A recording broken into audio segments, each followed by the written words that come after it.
Assalamualaikum warahmatullahi wabarakatuh. Selamat pagi anak-anak.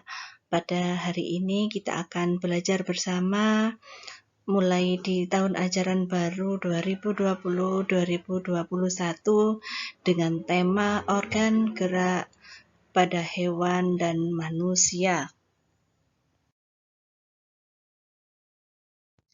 Sebelum kita memasuki materi inti, Bu Guru akan memberikan motivator kepada anak-anak semua agar tetap semangat dalam belajar mengenai pendidikan adalah senjata paling mematikan di dunia.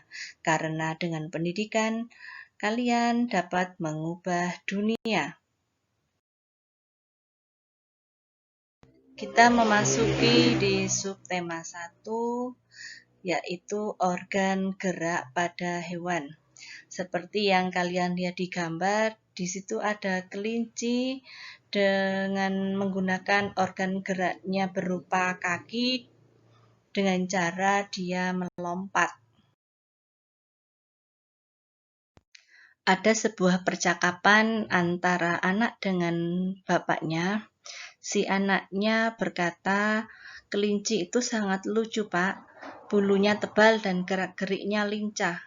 Kenapa ya kelinci bisa melompat dan berlari dengan lincah seperti itu?" "Benar," bapaknya menjawab. "Kelinci dapat bergerak lincah karena didukung oleh organ-organ geraknya. Pada dasarnya, organ gerak kelinci serta hewan lainnya hampir sama dengan organ gerak manusia. Tanpa organ gerak, kita tidak bisa melakukan kegiatan apapun." Ini kita masuk ke materi inti, yaitu organ gerak manusia dan hewan. Salah satu ciri dari makhluk hidup yaitu bergerak. Artinya, kita dapat berpindah tempat atau perubahan posisi sebagian atau seluruh bagian dari tubuh. Makhluk hidup akan bergerak apabila ada rangsangan yang mengenai sebagian atau seluruh bagian tubuhnya.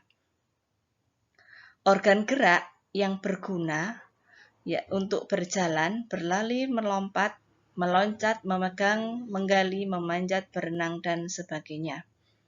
Organ gerak pada hewan dan manusia memiliki kesamaan.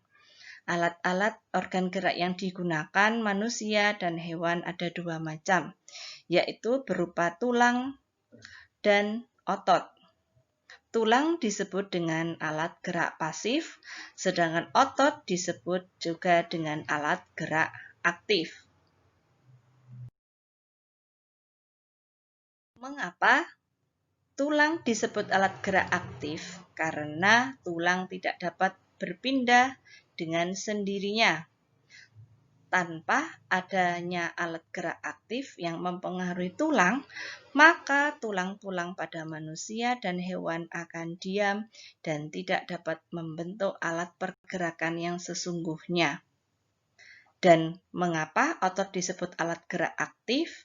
Karena otot memiliki suatu senyawa kimia yang membuatnya dapat bergerak.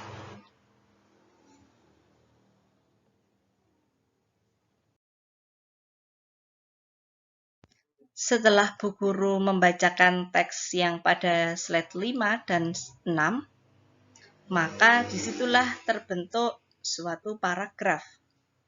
Masing-masing paragraf tersusun dari ide atau gagasan pokok ditambah dengan kalimat-kalimat pengembangnya. Ide pokok itu adalah gagasan yang menjadi dasar sebuah paragraf. Ide pokok disajikan ke dalam kalimat utama.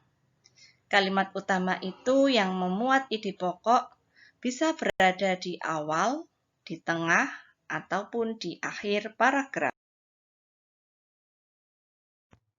Dari bacaan tersebut ditemukan, ide pokok dari paragraf 1 adalah salah satu ciri makhluk hidup yaitu bergerak.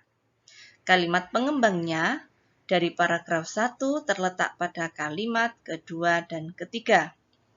Ide pokok pada paragraf 4 adalah tulang disebut alat gerak pasif. Dan ide pokok paragraf 5 adalah otot, disebut alat gerak aktif.